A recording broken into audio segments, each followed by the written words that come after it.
Study Genesis first. Reason 8. It's the first 5 minutes of the story. Genesis 1 is the beginning of the story. You don't start in the middle of a book.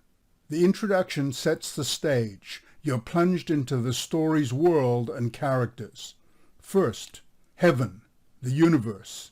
Second, earth, with an accent on food production. Let the earth bring forth grass, and the fruit tree yielding fruit. Food for humans and all animals. Also, lights in the firmament, sun and moon. For seasons, for harvesting. A unique supply system to feed 8 billion people a day, and billions of fauna. And third, characters, Elohim, plural, and male and female in God's image and likeness. Start Bible study in Genesis 1. Study Genesis first. Reason 9. Belief in the creation. The Apostle Paul, in his first book in the New Testament, first chapter, focuses attention on Genesis creation. Romans chapter 1. Because that which may be known of God is manifest in the ungodly. The invisible things of God, from the creation of the world, are clearly seen, being understood by the things that are made.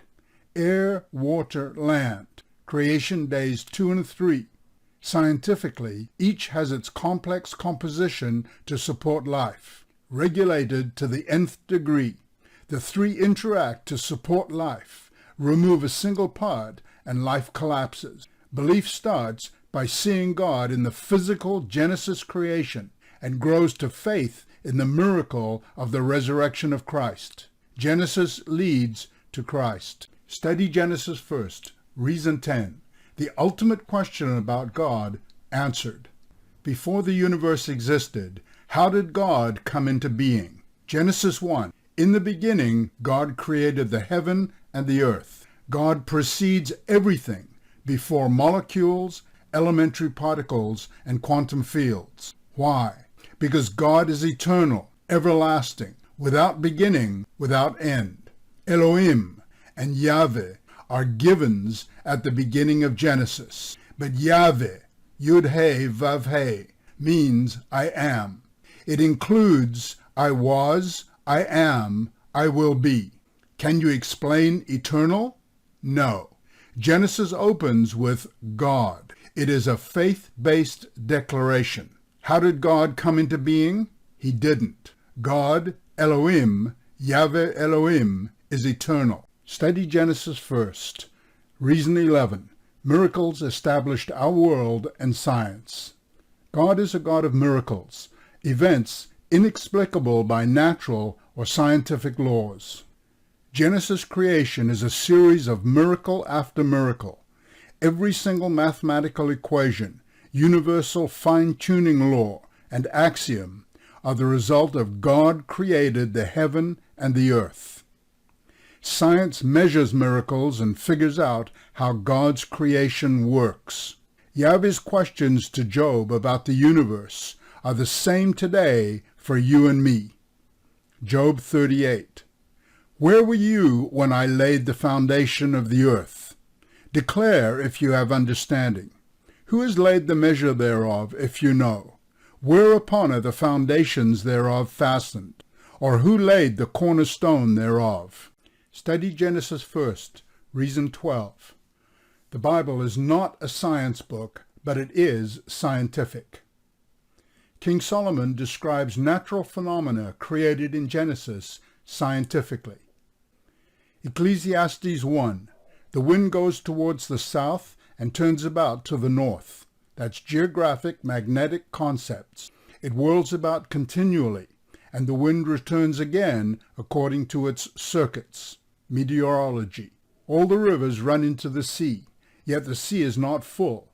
Unto the place from whence the rivers come, thither the water returns again. Hydrology. 1 Kings 4. And Solomon spoke of trees, beasts, fowl, creeping things, and fishes.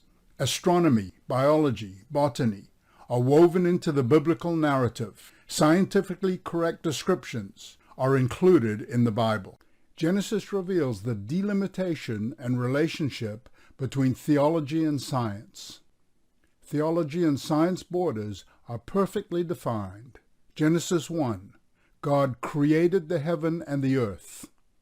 God created is theology. Heavens and earth are science. God said, "Let there be light." Theology explains the origin and why God created it. Science investigates how light works, what it can be used for. There's a strict demarcation, separation, what God can do and humans and universal law cannot accomplish. 1 Kings 4:33, and King Solomon spoke of trees, beasts, fowls, creeping things, and fishes.